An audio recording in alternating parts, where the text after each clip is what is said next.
Hamas have created ambushes, lures, including various methods like placing dolls with speakers that in Hebrew in order to draw forces in. There were high hopes for a deal on another temporary truce in the Middle East last night, but those hopes have somewhat faded now, at least for the moment. President Biden says don't expect a deal imminently.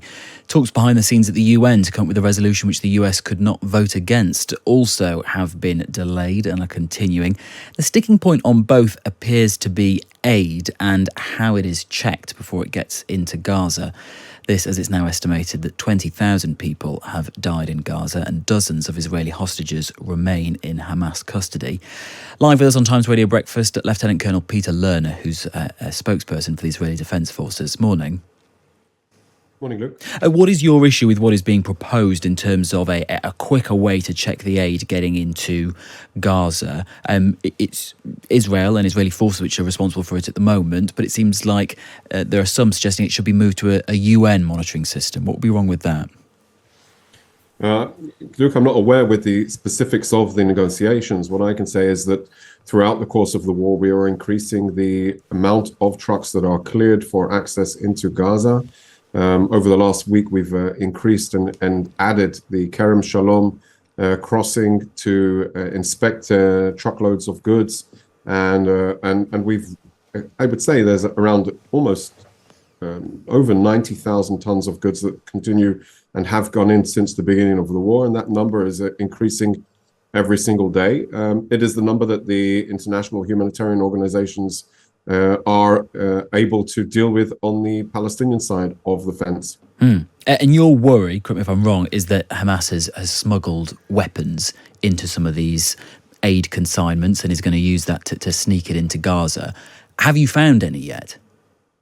Of course, that's a concern. And I can't say, of course, from our efforts since the beginning of the war, through our screening, we've not seen anything or any abuse of the humanitarian goods going into Gaza. You've not seen any of that at all? Not since the beginning of the war, no. We've seen on the other side, we have some indications that Hamas has commandeered some of the goods that have gone in. Yes, that has happened. Yes. What have you been doing recently to be able to speed up the amount of checks that you can do to get aid in quicker? And what do you think that you could do further? So over the last 2 weeks, we've added another crossing to do the inspections. And that has increased the amount of truckloads that have been cleared for access. The bottleneck is actually on the Palestinian side and their ability to pick it up on the Palestinian side and then distribute it within the Gaza Strip. Would you welcome help from foreign allied forces? Because that's what's being suggested. As I said, what's happening on the Gaza side is not on Israel's doorstep. From our perspective, we're clearing everything that is brought into Israel, either through Nitzana or through the Kerem Shalom crossing. The idea is to maintain a flow, that the aid gets to the people that actually need it, and give response to the international humanitarian organizations that are trying to conduct the distribution. We had this grim milestone yesterday of an estimated 20,000 people dead in Gaza. That's the Hamas-run health ministry's figure. It's one that's also backed by the UN. Thinking about that figure, weeks into this conflict, would you concede that there is more your forces could do to protect civilian lives? We are facing an unprecedented battlefield, a battlefield that Hamas determined, a battlefield that Hamas intentionally situated themselves, their abilities, their assets, their rockets, their launchers, their tunnels, their drone capabilities, all within the civilian arena. They have weaponized the civilian arena. Indeed, our efforts to get people out of harm's way, our efforts to mobilize people out of the areas of operation is also unprecedented. But that doesn't mean that there aren't a huge amount of civilian casualties. Each and every one of those is an individual tragedy, a tragedy for the community. But your position is that, thinking about the situation that you're facing, 20,000 dead civilians is reasonable and understandable. Luke, no death of civilian in this conflict is reasonable. We didn't want this war. We didn't plan for it. We were actually surprised by it.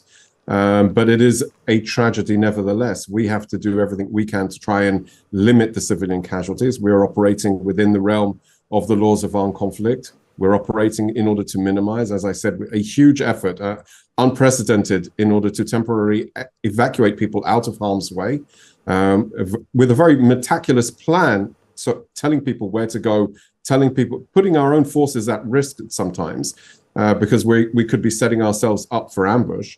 But that is our obligation. We continue to do so. And while there is a civilian crisis, a humanitarian crisis for the people of Gaza, we have to ask ourselves, why are we here?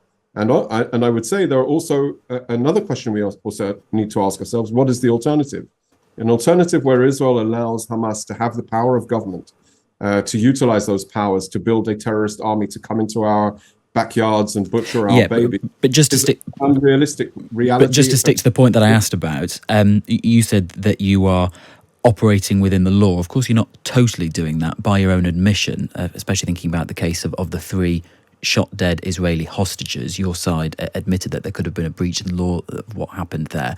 We know since that they were waving a white flag and shouting in Hebrew, but there's been new details from an investigation on Israeli TV suggesting that troops were not informed, your troops were not informed by the previous unit that there had been signs that there were hostages being held in that area, and that the 3rd and final hostage was shot after the commander said, "Hold fire." Can you confirm that that's what happened? And if that's the case, what do you make of that? And so, first of all, I'd like to complete the point that I was what I was trying to make. We could end this war this morning if Hamas unconditionally surrendered and handed over all of the hostages. There would be no need for war.